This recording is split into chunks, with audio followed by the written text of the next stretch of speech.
Snow here with Francisco Iturralde. Am I saying that correct, Francisco? Yes. I never call you Francisco. This is my buddy Sinistro, his nickname. Where'd you get that nickname, Sinistro? Well, the nickname Sinistro came up by Soluso saw me training. Soluso, by who doesn't know, is our teacher in Ecuador who gave Samuel and I our black belts. And he just saw me training all day, every day, skipping school to go to train. And Sinistro means gnarly in Portuguese, or like, at least like in Jiu-Jitsu words, or Jiu-Jitsu slang.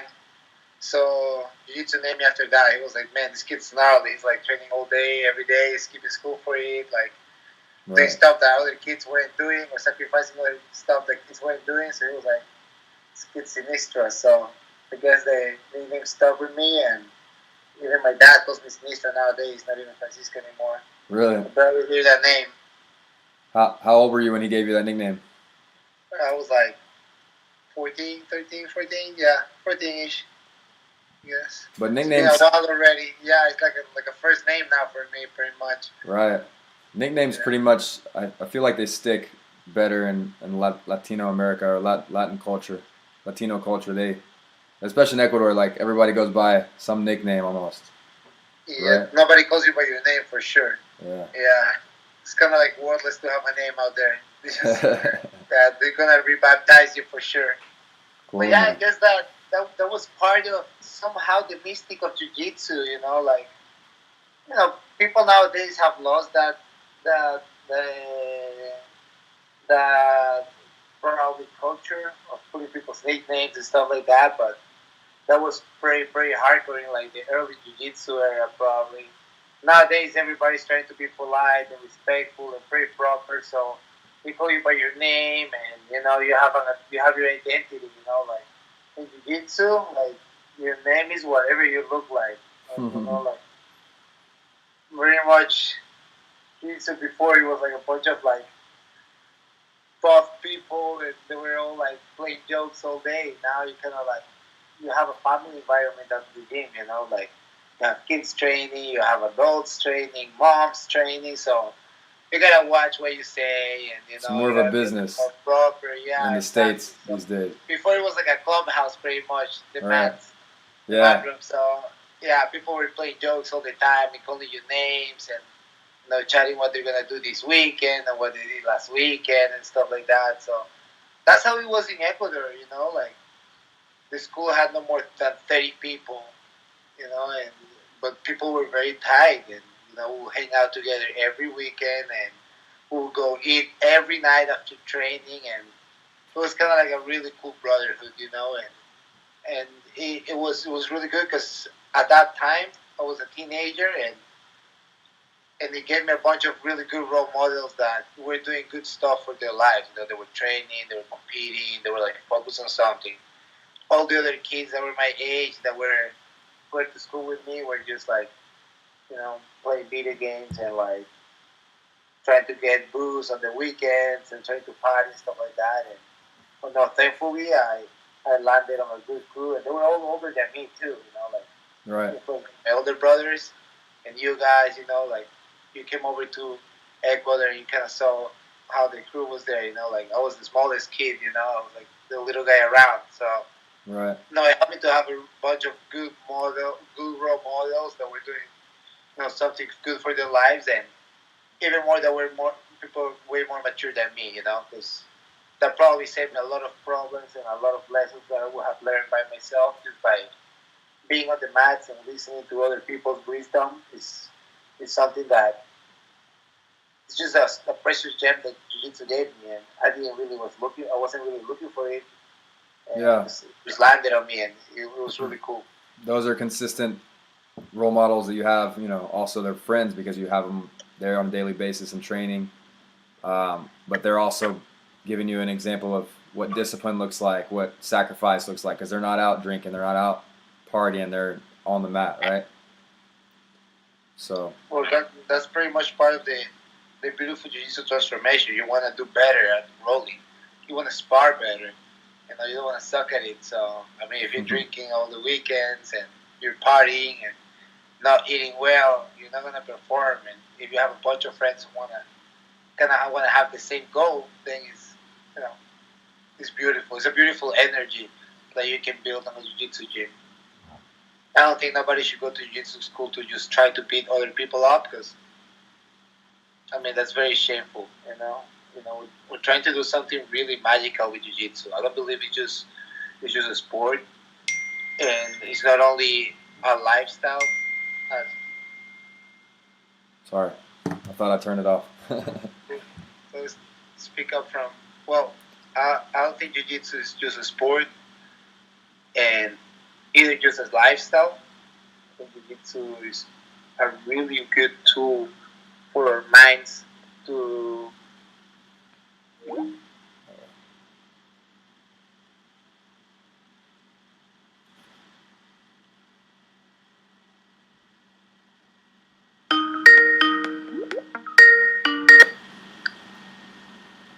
Hey, Hey, my bad.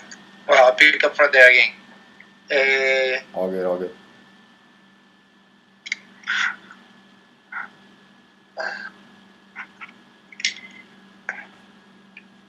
So I think jiu-jitsu is not only a sport, and more than that, right? It's a lifestyle. We all agree on that.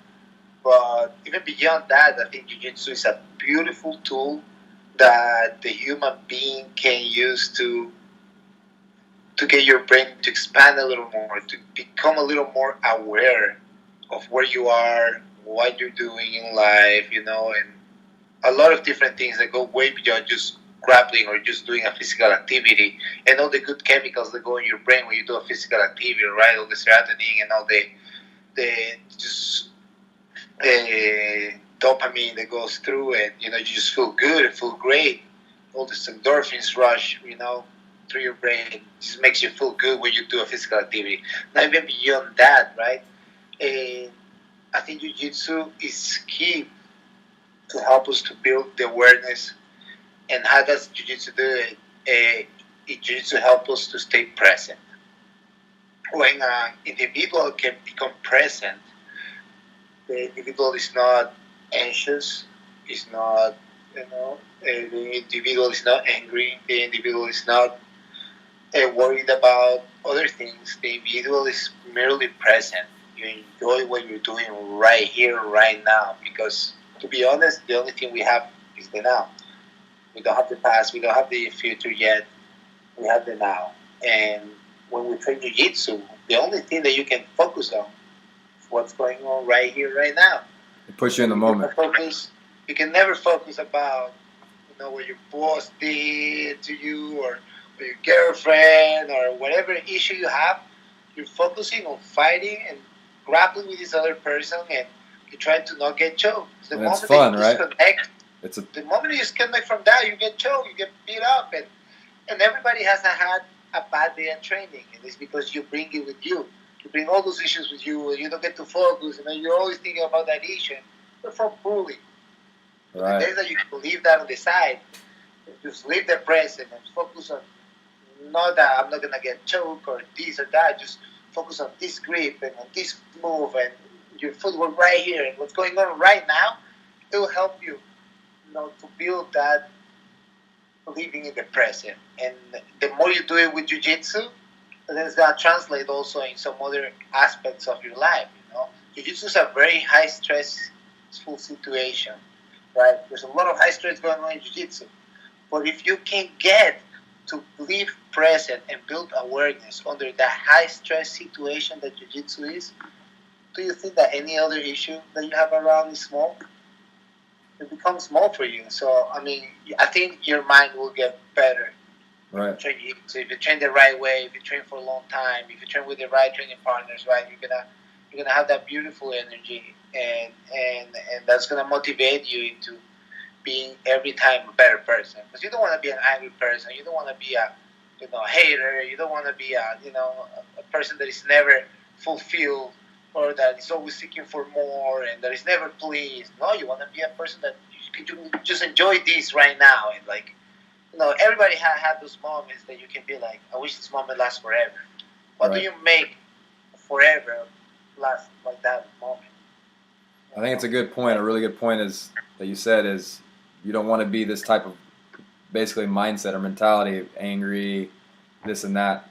So I think people can choose. Like for those guys out there that are practicing jiu-jitsu, you can kind of make your sessions what you want, just like you can make your life what you want. Like you're saying, if you're always anxious, thinking about the future, you're not in the moment. You're gonna have a bad life and a bad training session. Like that's a good, really important time to be in the present is when you're training because you can enjoy it way more. You can get release your stress. Whereas if you're not in the moment, it's not going to be fun. I think it's a really good point because we are like from an evolutionary standpoint, we're kind of wired to be like worried about the future. What am I going to eat? Where am I going to find my food? How am I going to kill that animal or whatever? Like, but now we're like, oh, the bills and what I got to do tomorrow, and I got to do all this stuff before work, blah blah blah. But it's Well, beautiful to be able to. all that is our ego, right? That is calling you out and is like don't think about right now. Think about what's coming up next. What you want more, you need more. Like, and you gotta recognize that. And if you're aware enough that you can recognize, because hey man, 90% of the thoughts that go through a person's mind are useless, and some of them are very destructive. Out of all day, what you think, very little things are very precious that are worth to write down and keep with you. So we gotta be very aware of what we think, and then when you start recognizing the person who's speaking in your head, you're like, I do not want to listen to this. I'd rather just go to something else. I don't want to listen to this guy. This is like my old me, let's say, or the person. I'm not saying the old me, but the person that is talking to you in your head all the time is the person that was made through all your experiences, through everything that you went through, right? Like all the disappointments and all the the issues and all the embarrassments, failures. the frustrations that you ever had made this person, this character, and that's the person that is talking to you all the time. That's the person that is telling you, hey, don't risk, hey, don't try, hey, don't love again, hey, don't don't try to pass the guard, just stall. Freaking don't try to go for the submission. You stay here, and then you ended up getting swept and you lose. It's because you're trying to play safe. You're trying to be just freaking let it all go out. Enjoy the moment. Give yourself right now. Awesome. You give yourself right now, then, man. Yeah. That'd be cool, man. It doesn't matter if you lose. You get choked. You give it all. And same thing in life. You can only expect to you yourself give it all. If the other people that you hang out with don't give it all, then that's their issue. That's how friendships are, right? Like sometimes you expect something out of a person, and then, fuck, he didn't give me my belt. Like I was expecting to get my belt. End of the year ceremony, professor, hold on to it, and then you build all that anger in you, and that it's a very weird trip. And why? Because you were expecting shit. Why do you expect something? Just enjoy it right now. That's what jiu-jitsu professors are like. Oh, don't worry about your belt. Just worry about having fun and enjoying. And then the student is like, no, I want my belt. And like, dude, you don't get it. That's all perspective, right? That's awesome. Yeah, it is. I think that's one of the most common things when I'm talking to other black belts, and especially professors and instructors like yourself, is they're always, that's a really common theme is the right perspective for students to have, even just people to have in regular life. It's a better perspective. You could always choose to look at things negatively, always want what's the other side. The grass is greener on the other side. Always hoping for more, wanting more, which is good to have. So I think it's a good balance. Like you said, we have the ego, but we need it to accomplish tasks and to work harder. But we need to also have ourself and we need to have a good balance so that we're in tune with ourselves and in the moment and what was really important, what really matters, versus what we striving for. Of course, that's the battle we all have within ourselves, right? With our ego and our wishes and our wills, and all we want and what we want to keep, and it is, as you say, is a balance, right, between giving and taking from life, right? But it's all about the intention, to be honest. Like I'm not saying this because I had a lot of issues with this a while. I was like, man, like I do something beautiful with my hands, right? Like I'm teaching people jiu-jitsu, and like and I fight, and like I fight these tournaments, and like I really have fun with it, right?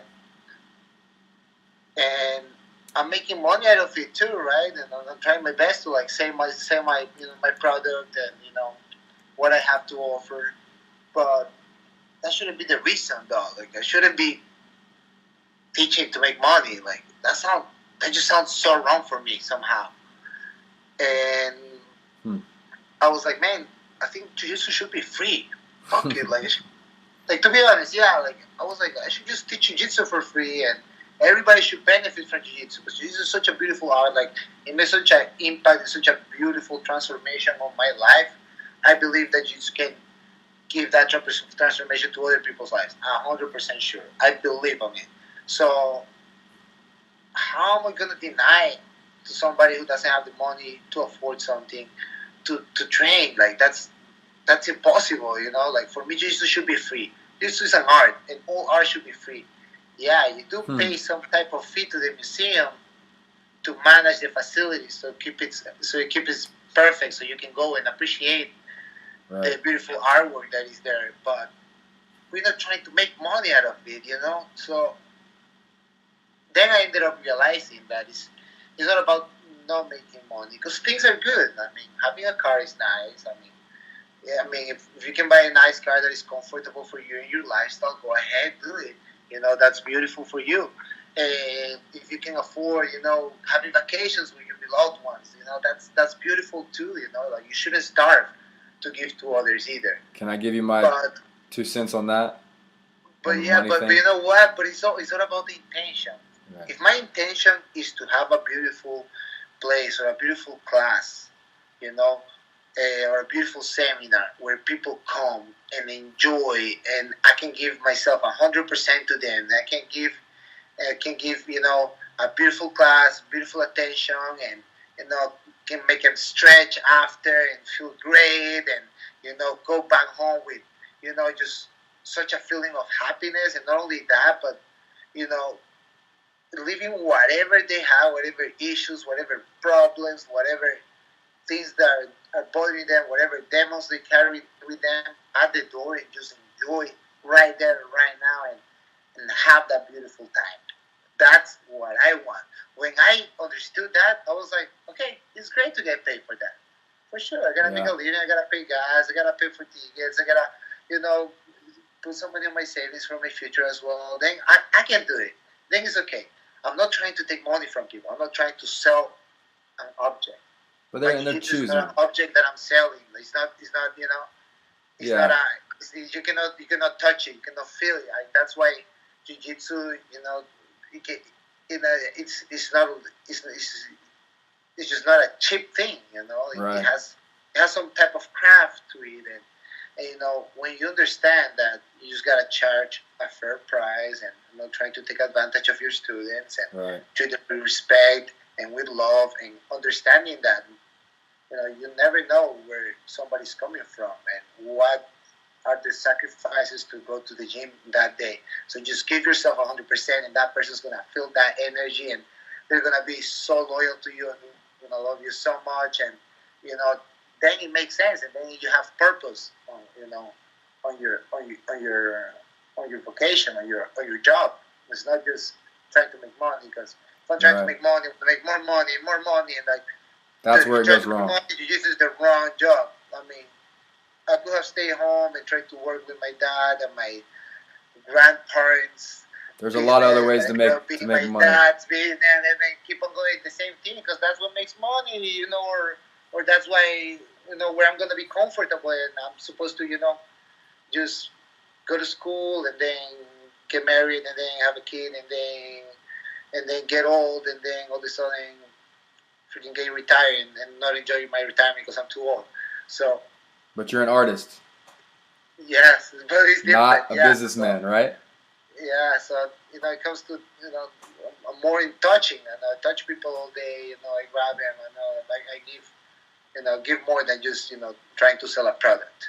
So then I that gave a lot of meaning to what I do. Then I was able to accept what I did, and was able to love my job every single day. And it's not that I didn't love it before, and not that I didn't give myself 100%. It's just that I had that conflict with me that, man, like, I'm giving myself 100% to people, but I shouldn't shouldn't be a thing where you're just driven for money, and some gyms are like that, and you can tell them, and it's not the best environment. And sooner than later, people realize that, and it ended up not liking it because there's something better. There's some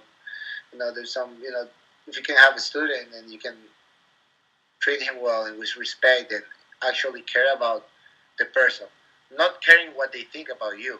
That's different.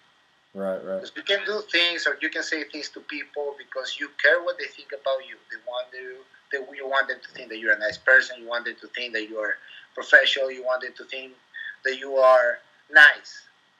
Right. Now, when you truly care about that person, you bring them soup when they're sick. That's there's a little difference there. There's a lot of people that say, "Oh yeah, I do care about this person." I'm like, I'm not sure if you care. Not judging, but just thinking to myself, and that's how I ended up coming to conclusions like this. I was like, I'm not sure if sometimes you care about somebody, you just care what they think about you, right? Or sometimes what you can get out of them when they get better, or when when it comes out the situation that you can get something from them. But if you just give yourself and try your best and you truly care, because you're human, you have empathy. We do have it. Some people can build it up more than others. But that we all have that potential of care about someone. When you love that person, and if that person comes to your seminar, to your class, man, I love that person so much for have taken the time of their day to come here in front of me, to listen to me, and then trying to do whatever move they're trusting me 100% that I'm gonna try to teach them something good. So for me, they deserve the best. They don't deserve that I beat the crap out of them, even though. When it comes to sparring time, they try to step it up and beat up Professor. I beat him up, but I truly care about them, and so that's what gives meaning to our professors. Let me ask you this. Yeah, that's good stuff. Along those lines, about the money, about it's an art, and that's kind of like one end of the spectrum is it's a business, and one end of the spectrum is a show and an art. Or whatever you want to call it. Where do you see the sport going? We see a lot of pro shows. You see a lot of, also, even more than that, you see guys like Gordon Ryan, for example, like making a big deal out of certain, hyping things up on the internet, basically. And maybe they're not being so respectful. They're not being so much martial artists. How do you come to terms with that? And where do you see the sport going? Do you think it's a bad thing? What do you think about it? Well, I do think that people are dumbasses by listening to them. But, I don't think the issue is on them because sometimes some people lack of some love or the lack of attention, or probably they were bullied when they were kids, and now that they got the spotlight on them, they're trying to do it the other way around. So, not to me to judge. Probably some people have their issues, or they're trying to just get attention, dude.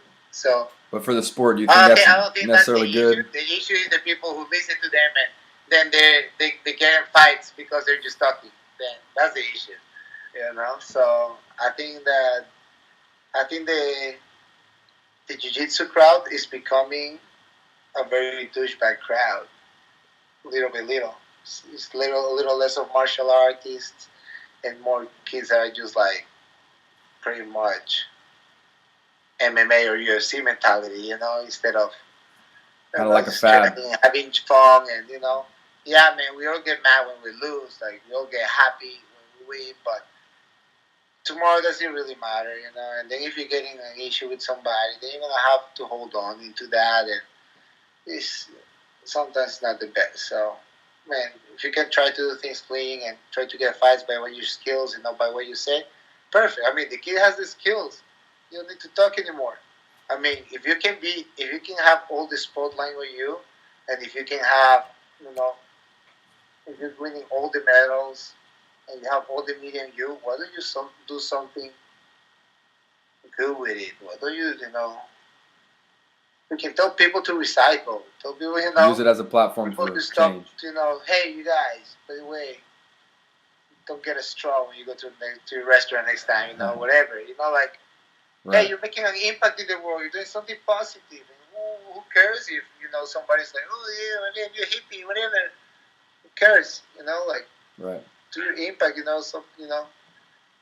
If you can get all this pot under you, what do you do? Use it for something great and good instead of just talking shit about some other people, or just posting whatever stupid stuff or putting a crime on you. Like, yeah, I mean, in his whatever. defense, That's very WWE. right. Or that's kind of the thing is like, hey, you know whose fault is it? The people who watching, the people who follow them, the people who like their posts, and that's on you. There's a little bit of him on you, and you feel somehow connected with that. So then you like it, you think it's cool. It's a little empty though. There's no really meaning. I don't see any. Right. It's all about money. Good stuff. To make money, right? I see empty. That's what I see, emptiness. I don't see any meaning on that. But if you ask him, hey, why do you wear this? What do what do you post stuff like that? I'm not sure he has a good answer for it. Right. I can be sure about it. Well, man, let's shift gears a little bit, if you don't mind. Can you tell us? I was kind of curious about your transition from Ecuador to the U.S. When it happened, kind of how did you feel? Like, was it a culture shock? When did you move here permanently, and when did you decide to do that? Well, ever since I was like a 15-year-old juvenile, right? I was coming to the U.S. a lot to compete, at least 2 to 4 times a year, right? And I kind of like had that wish, and I was like, man, like, I want to live in California one day. Like, California is like the mecca of jiu-jitsu. Like, why should I go to Rio de Janeiro? Like, I don't think nobody's gonna stay there for that long. Like by 2008, 2007, I was like, man, California was gonna be like the next big thing. So I gotta get out there one day. Yeah. So out of serendipity, a lot of things fell into place for me. I ended up moving to Florida first, where I have a lot of family, and that it just made the transition a little easier. I had a lot of Ecuadorian friends who go and visit me all the time. I could go to Ecuador all the time too because it was so close, and the transition was easy. I had a really good friend from Ecuador, Alejandro Icard. He's a brown belt right now. He trains at Cyborgs, still in Miami. But we moved out at the same time, and we were buddies in Ecuador, and there were buddies there. Like, we're playing video games, training jiu-jitsu, hanging out together, going to the beach. So, like, for me, it was like all of a sudden I had cool vacations, and I was trying to start a program in Florida as well at a local school out there. So I was doing what I liked. At the time, I was a brown belt. I was 19 years old. I moved to a different country, away from my parents, but I was happy with it. I think I did with it pretty well. I never called back home asking for help. Like, hey man, like, Dad, help me out this month. No, like, ever since day one, I ended up somehow, like, some days I was poor, but I was never broke. Like, I knew that somehow I was gonna make the money, and I was cool with it, and I was doing what I liked, and I was 19 years old, so I didn't need to have money. I had a car, and I would rent an apartment, a room or an apartment, and that was it. Like, I was happy with it. And one thing led to another. I think Lucas Lepre moved out of New York City from Fargo Clemente's gym and moved out to Atlanta to take that race. And then Fargo needed more help, so I went around for a tournament in New York. And then I was like, seriously, why don't you stay? And I was already good friends with Fabio and his family for a while since I was a kid. Like, I would train with them, to spend my summer in New York, and like, I knew I liked the crew, I liked the people there, and so I was like, man, for sure, I'm gonna do it. Like, I was like almost 20 then. You're in Manhattan, right? Yeah, I was almost 20 years old. Fabio was like, come to New York City with me. I was like, hell yeah, let's do it. So I had the time of my life there. I lived there for 2 years. It was so much fun. I made so many friends, and I took so many lessons. Not only jiu-jitsu, but from life with Fabio. Like Fabio's just a great person. Like Fabio's a jiu-jitsu black belt, right? He used to be in the rowing team as well. So he'll make me work out a lot, and just like a really cool relationship that we have. He's like an uncle to me, and he taught me like from how to cook lasagna to how to clean your keys proper to how to take care of a dog. So I'll see how he'll take care of the dog. And now that I have my dog, like I know how to take care of a dog perfectly because I'll see Fabio do it. Like house maintenance. Like so many things that in those 2 years that I lived with them, like I learned so much. And nowadays I'm like I do stuff, and then sometimes I teach stuff that I do like on my daily basis, not even jiu-jitsu related, right? And I tell people how to do stuff like little hacks, and I'm like, oh shit, this is a little five, that's cool. So and like, it was big influence for me, and I loved that time I was there. I trained a lot. I achieved a lot of medals on the brown belt, right? I got my black belt training there, right? It was a great time, but there was a time for me already as a black belt that I was like, man, I need to finally gotta make the move to California. After a while, I was like, it hurt me a lot because I loved the place, I loved being there. But I was like, man, I think I have to go to California to try to get to the next level. Yeah. I want to see if I can. I want to see if I can move there and train as much as I can. And I don't care if I'm a jiu-jitsu bum for a while. I try to make my way out in seminars and camps and traveling around, spreading my art. But I'm just gonna train. And that's when I moved to Cobrinha. Trained at Cobrinha for 3 years. Did nothing but training. And that's when I made it to the next level. And then I'm not saying I'm accomplished or whatever, but whatever I did for myself, I I did it because it was a big goal for me to get to that level. And I felt like, to be honest, I don't feel like I'm just an average level. I felt like I reached a level that is elite, right? And I was there, and every now and then, if it's a good day, I'll still beat some of the top guys. Sometimes it's not your day, you don't beat so many, but it is what it is. I think that I reached a level that I never thought that I could have reached myself. And probably all my training partners back home in Ecuador never thought that a kid would have got that far in that sport. So that somehow that was my pay. Like I wanted to reach that level. That was the kind of like for me reaching a degree, right? It wasn't only to get a black belt. For me, it was reaching that level of a black belt. So once I reached that level of a black belt, it's like, man, that's cool. I love that. I love to be able to do this many stuff. Like to be honest, like sometimes I do stuff training. I'm like, how the heck did I do that? Like it just comes to second nature because I'm one with jiu-jitsu, and I feel it, and it's not only so much about techniques but reactions and actions and feeling and reading the body and your opponent, and being in sync and being present and being fully involved on what you're doing in the now. So nice. For me to have reached that, now it's time for me to pass it on as well. I cannot be selfish. I cannot hold it on to me. Because if I keep just holding it up to me, it's gonna just feed my ego. I'm just gonna try to win more medals for me, because I want to feel better about it. I don't need no more medals. I'm cool. Like I reached the level that I want. I'm still gonna be trying to win the tournaments. I'm still trying to give my best that I can. I'm still trying to, get prepared as much as I can so I can fight the best that I can and try to beat as many people as I can. And if I can get to it, perfect. I'll do it. If not, no. But that doesn't define myself. That's not who I am. I have another potential in me that I know it goes way beyond achieving medals. I have way more transcendence on that. I can pass on knowledge to somebody that eventually will pass knowledge to somebody, and will spread that love and that way for jiu-jitsu. That for me will be way more pleasing than winning a medal. I had a bunch of students. I had a bunch of really cool friends that I was like, man, you have to train jiu-jitsu. You have to train jiu-jitsu, until they finally did, and they allowed me the opportunity to be their teachers, their professors, and pushing them and make them fall in love with the art. And they ended up losing so much weight ended up quitting so many vices. They ended up, stepping up their game, ended up, expanding their minds in such a way, and then realizing that they could do so many stuff and building up their confidence in a way that their life changed forever. So you found a lot of.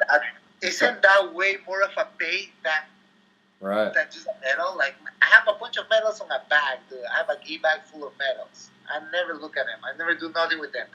Like, they're useless, to be honest. Like, what was worth it was the knowledge I got from all those battles, all those lessons, all those camps into becoming that I am today. Yes, that was valuable. But the medal I got at the end didn't really matter. What mattered was all the experience that I got through that made me the person I am today, so I can pass it on to somebody else that hopefully will pass it on to somebody else. That's where you have transcendence, and you can be happy with what you do. Because you're not vanishing your own ego. You're not just building that up. It's not for your own self. You're doing something for somebody else. What a beautiful thing is to do something with somebody else. You found a lot of meaning and impact in people's lives then. Yeah, I feel that's my dharma. That's my mission. My mission is not to win medals. That's not, like, I can do it. Yes, I can surely do it. Right. I'm trying to do it. Yes. But that's not my main. That's not what I'm here for. So since now that you've lived in San Diego and New York and Miami, California, can you contrast that with Ecuador, life in Ecuador, training in Ecuador? Can you just give us a good contrast of the two? I guess more than two, but. Well, man, I think that in Ecuador, I think jiu-jitsu in the U.S. is a little more safe. You can go to the gym, have fun, train. It's a little bit for everybody. We're trying to get that done in Ecuador, but there's still a lot of savages, People want to beat the crap out of each other. You got to watch people out, And, you just got to find your little crew that you're comfortable with, and, they have the same goals as you, and then you can click with each other. But, I mean, in Ecuador, there's so many tough kids that they just want to get you, They're hungry. They want it. Not because they're hungry, because they don't have any money, because fortunately, in Ecuador, jiu-jitsu landed on a demographic that people could afford keys and classes and all these. So, but kids are just like, people like fighting, dude. They don't fight on the street; they'll fight on the mat as much as they can. And it's cool to see that spirit, that that fire in people's eyes. And I found that in the U.S., people are a little more respectful with the professors. They're like. They treat you like, kind of like a general, they have, a lot of people have that kind of like army influence, so they're very respectful with professor. Yeah. I never call Professor Soluso. I always call Soluso, like, I always call my professor by his name, by his nickname. His nickname, so, it's different, like, yeah, it's different, I think part of that is the warmness of people, in Ecuador, when you first meet somebody unknown, like you never know that person before, you shake hands, you hug. If it's a girl that you never met before, you kiss on the cheek. Like, we touch right away. We're with that close right away. In the US, there's a lot of barriers that you have to break into becoming closer to a person. So I think that's probably the biggest difference that we have in jiu-jitsu between South America and the US. Is that cultural, like cultural difference. First of all, yeah, cultural, because you don't want to let people into your personal space. In Ecuador, like, I used to open my neighbor's door to go and play with the kids, like, like, I didn't have to knock on the door, like, it's that free. South America, that's why people go to South America. Like, that's why you've been to South America, you love it so much, because people are like, they hug you, they bring you over with them, and like, you first meet somebody, and all of a sudden you're having dinner with his whole family, and his 5 kids are playing with you, and like, oh, this, Then you go into the beach on the weekend. It will have taken me years to know where this person lives, Right. And I feel like in the U.S., people just go to train, finish training, they go back to their lives. Thank you for your service. In jiu-jitsu, just like in South America, we have that brotherhood. Right. And it's not because jiu-jitsu is different there. It's because people are different there. Culturally wise, people are different there. Like, I'll call my my friends' moms, aunts. They were all my aunts, and like sometimes I didn't have to worry where I was gonna eat that night because I would probably eat at my friend's house, would probably eat at my house, and like it was the same. Like we were treated, everybody would treat their kids and the others' kids like if they were their own. Do you miss So it's that? pretty cool. Yeah, it's a cool culture because like you leave your kids with the neighbor and they're all taking care of each other. All the kids on the block and they're being safe and somebody's watching over them and if there's a mom around, she's gonna try to look for the best for all the kids. So I mean, it's that big cultural change that you can see, with jiu-jitsu, the different places in the world. What are some of the places that are been most interesting to you as far as the jiu-jitsu and the culture? Man, I don't know. I think there's some pretty like outlands in Ecuador that I've been, like places in the middle of nowhere, like where Santo Domingo is, right?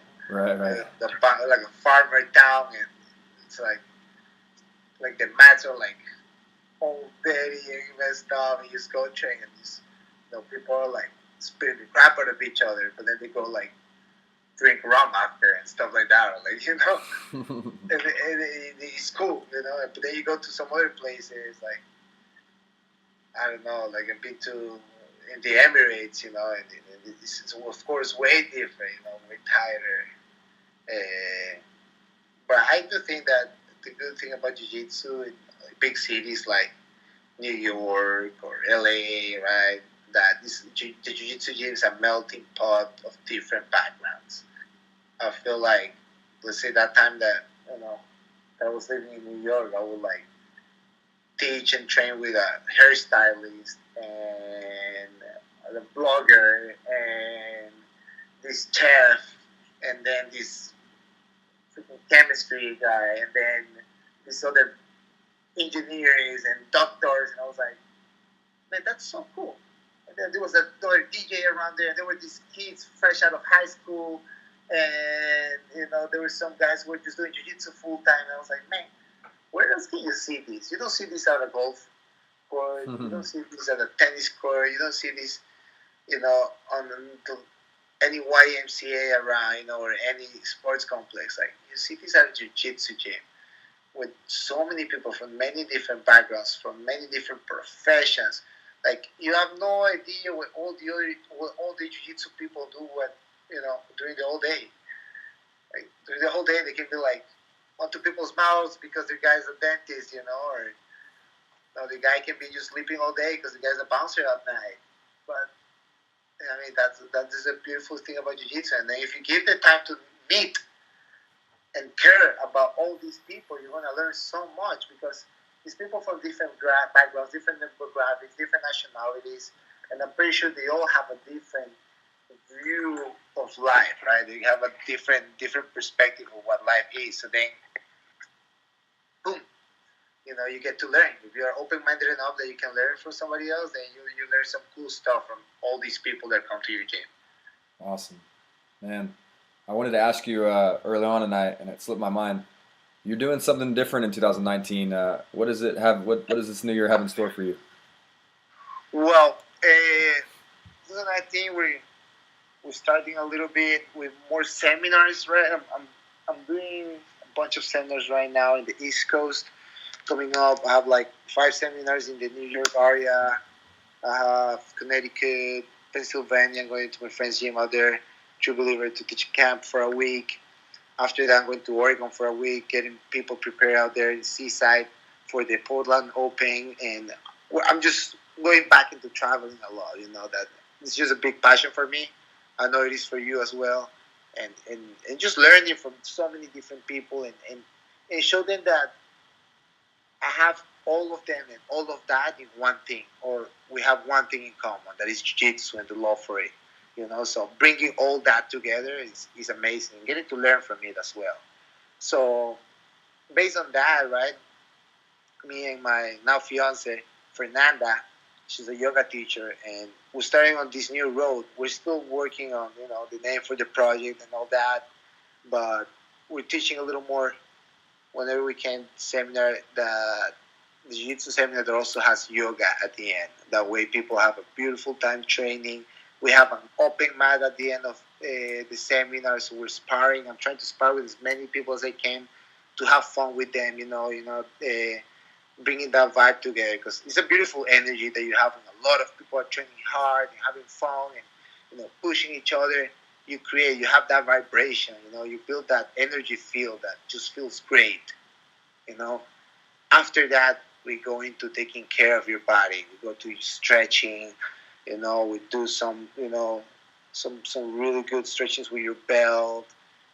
Something that is a little more jiu-jitsu focused. More hips, shoulders, right, back, some twist on your spine.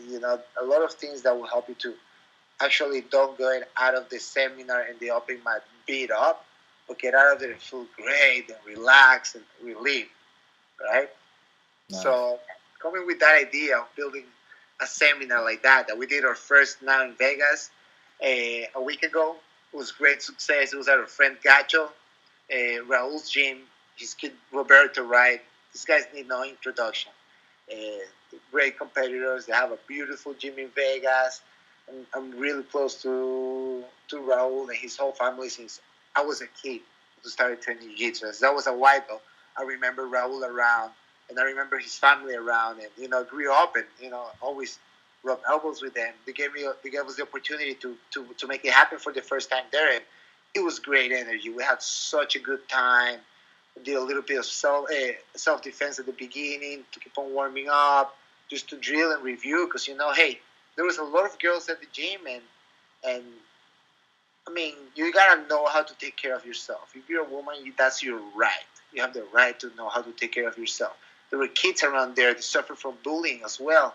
Who you never know, so you have to give them the tools so people can deal with that. Sometimes sports jiu-jitsu is not enough. You cannot just flying armor people out on the street. So you gotta know what you have to do, the right reactions you have to do. So we built on that. So we were doing some good self-defense at the beginning to get people warmed up, to build on some reactions, right, and getting ready. Then we went out to the sports jiu-jitsu part of the seminar, which was great. I ended up teaching some really cool techniques that I've been working out lately. People ended up really happy with the sequence of techniques that we worked on. Then after that, we had the open mats, sparred with a lot of people. Then we had the yoga, which was a great success. So they gave us the opportunity for this, and it was beautiful energy. We built something that was great that weekend. So we want to keep on recreating that. We have a couple of seminars in New York that are also on that format. A bunch of the other seminars are going to be just me teaching because I'm going to be out there for a few weeks in the East Coast, and Fernando is going to come join me for a couple of seminars. So we're going to try to push that. I'm pretty sure a lot of people, if you have the chance and the opportunity to be there, please be there. You're going to have so much fun, and you're going to feel great after. And based on that, we wanted to keep on doing it, man. Like, for us, just doing right here in Vegas, then going out to New York and do it out there is not enough. We want to go more. So we got a camper trailer, got a hitch on my car, and we're pulling that trailer around the U.S. So we're planning on, before the summer begins, going all the way up the West Coast to Washington, trying to teach people, trying to help people out and making them have fun. What do I mean by help people out?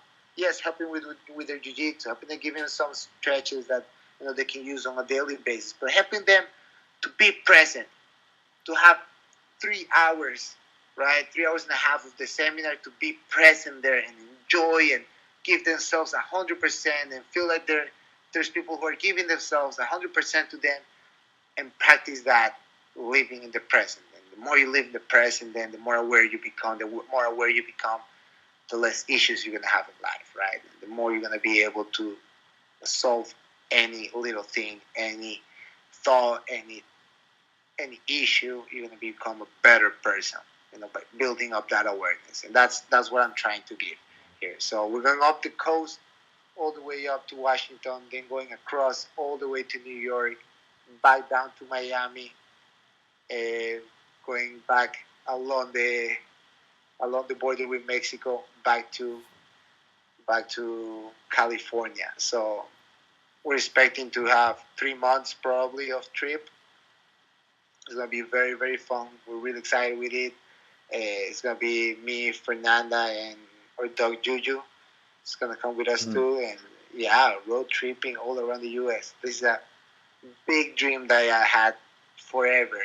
Actually, when I read the book Motorcycle Diaries, written by Che Guevara, you can see the passion of just going around, going. And these guys did it with a motorcycle. I can imagine going on a motorcycle through rough South American weather because they're very big countries. You go through mountains, you go through deserts, you go through jungle. So I can imagine these guys doing all that way back with the conditions and the resources that they had. So I was like, man, I need to get this done. I have to get a trip like this done. One day I have to do it. I ended up, out of serendipity, a lot of things happened. And I ended up having this in my hands. We just had the opportunity. We went, got the trailer, and like, let's do it. Put a date on it. We're off. We're road tripping. So I think it's going to be an amazing trip. It's going to be a beautiful experience. I know I'm going to grow so much out of that trip, and I'm going to learn so many things out of so many people that I'm going to meet. I'm going to put myself in so many situations that are going to be out of my comfort zone. That's going to make me grow a lot, and I'm very excited for that. Not thinking about the future, thinking about right now what I have to do to get that trip done, and enjoying that one day at a time.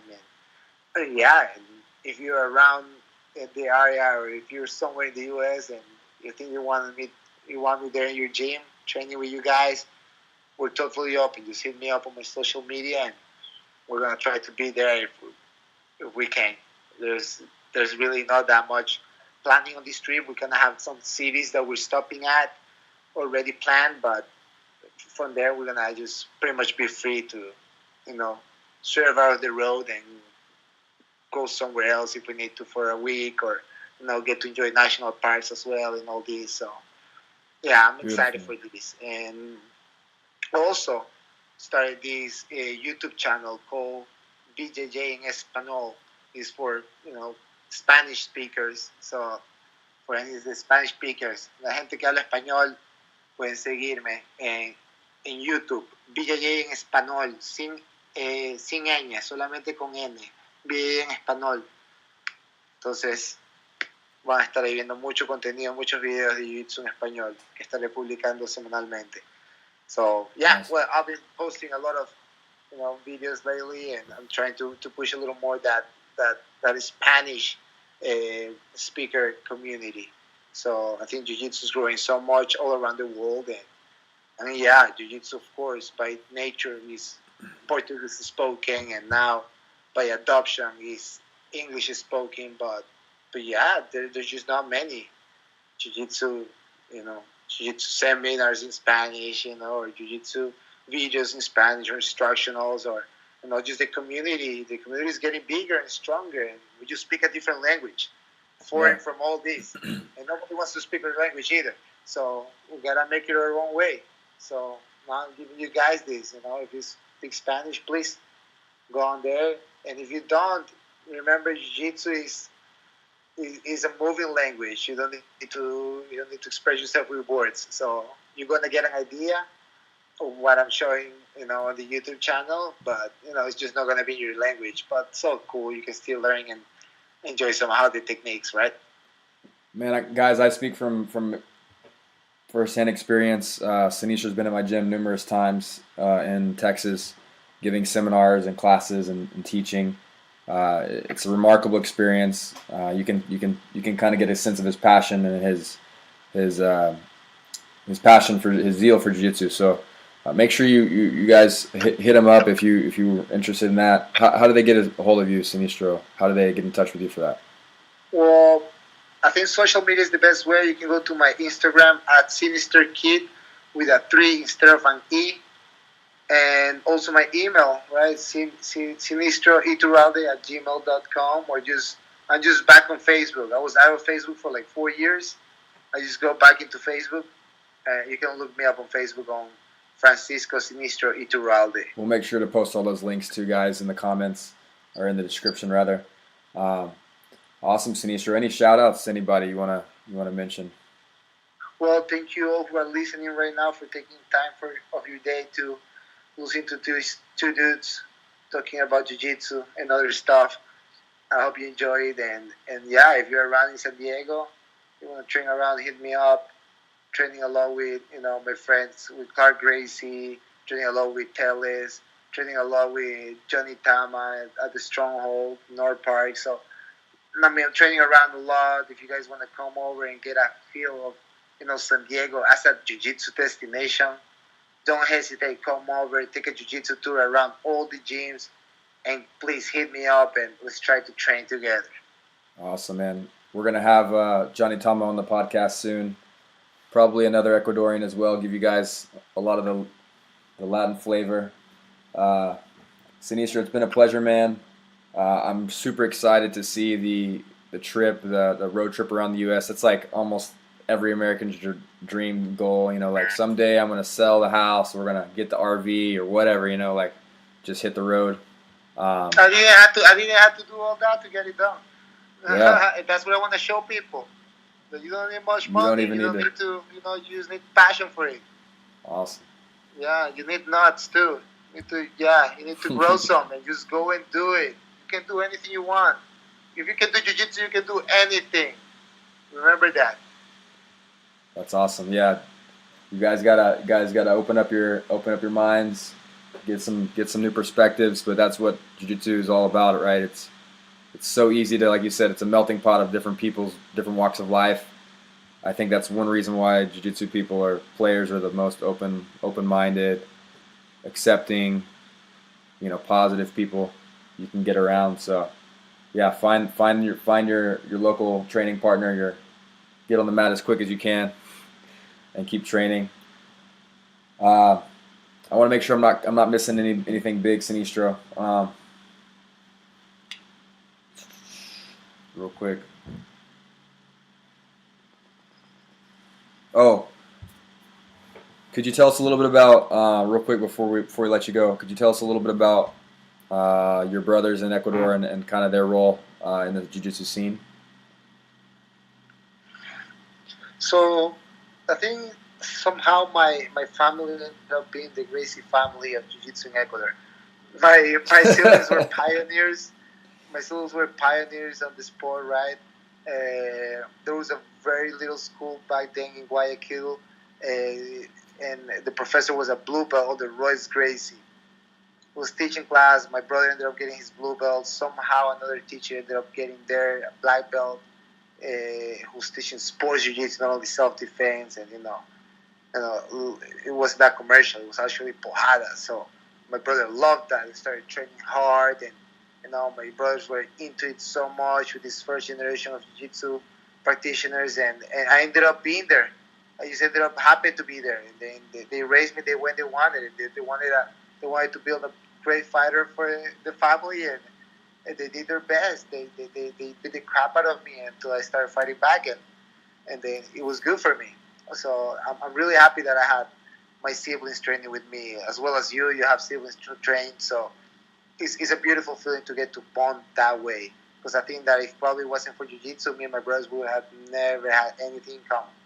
But since we have jiu-jitsu, it's a big common passion that we have together.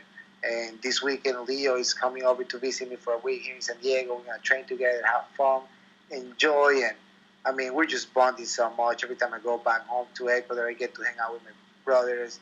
Now with my older brother has nephews, my little nephews, and enjoy, stay at their house. And, I mean, I can get to enjoy that so much because I'm touching my brothers all day. I'm like trying to sparring with them and choke them, and they're trying to choke me, and just such a feeling of love and of respect and trust that you have with your training partner. Even more when he's your brother or your sibling, you're gonna get that experience. And for me, it was priceless to grow up with that.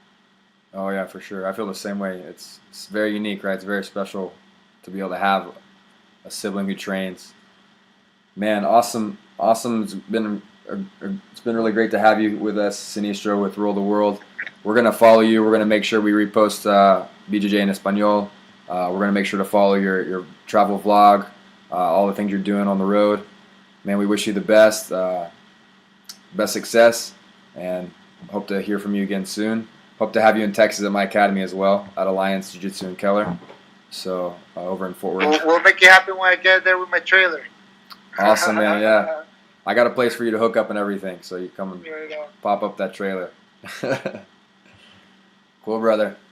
Well, any last people to thank or shout outs to the La Gente en Ecuador? Well, that'll be it, you guys. Make sure you train a lot, you enjoy life, and love a lot. Okay, don't hold anything, give everything, and be happy. Boss. All right, bro. Love you, brother. Good to see you. Good to talk to you. Good talk, See you Sam. later. Good luck with this, Let me know when he's ready. I'll try to share it as much as I can. Yeah, man. I'll make sure to chop it up quick and get it out there. It's gonna be up quick. Right on, dude. Send me any links too that you don't want me to forget. Okay, let me know if there's anything else that you need me to send to you or any pictures or whatever it is. Just text me. I'll try to get it your way. Okay. Thanks, brother. Right on. Have a good night. Later. Bye.